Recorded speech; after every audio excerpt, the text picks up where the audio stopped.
بجد انا مش عارفه ازاي في ناس عندها الدماغ دي وتقدر تعمل اللي اتعمل ده. عموما انا في كل مكان، ازيكم عاملين ايه؟ معاكم مروه من الوكيل كوزماتكس. النهارده انا مش طالعه اتكلم مع ولا احكي في شغل ولا اي حاجه، ولكن انا حصل لي موقف ضايقني جدا، فحبيت ان انا اطلع واحكي لكم الموقف ده علشان ما نتعاملش بحسن نيه مع الناس كلها. انا في عميله اتصلت عليا وكلمتني وقالت لي ان هي حابه تجرب المنتج، لان هي شافت الاعلانات بتاعته وشافت ناس كتير عامله المنتج وعجبها بصراحه النتيجه بتاعته. وسالتها شعرك طوله قد ايه، واتفقت معايا ان هي محتاجه 5 حبوبات فيلر. والدنيا تمام وظبطت الدنيا. وزي ما انتم عارفين ان انا الشحن عندي مجانا، شحنت لها الاوردر. هي العميله دي ساكنه في التجمع الخامس.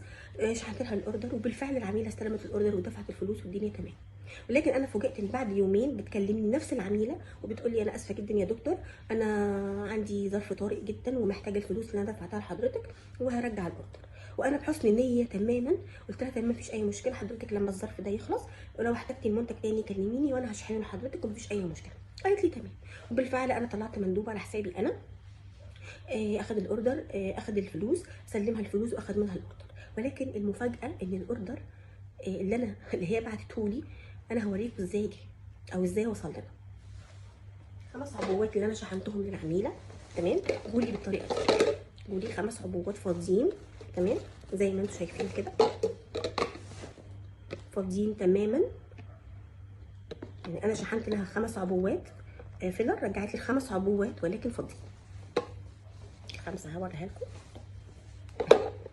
5 عبوات فاضيين كلهم بالشكل ده، كلهم بالشكل ده.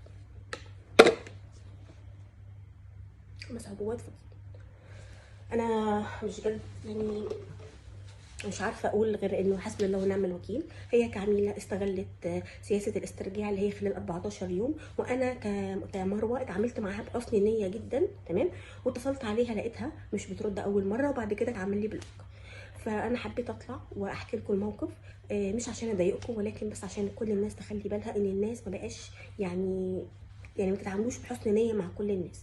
عايزه اقول لكم ان فدانا الدنيا كلها طالما احنا بخير. وانا بس حبيت اطلع افضفض معاكم واحكي لكم على اللي كان مضايقني، لان انتوا اخواتي واصحابي وحبايبي وبس. ومش هنقول غير حسبي الله ونعم الوكيل.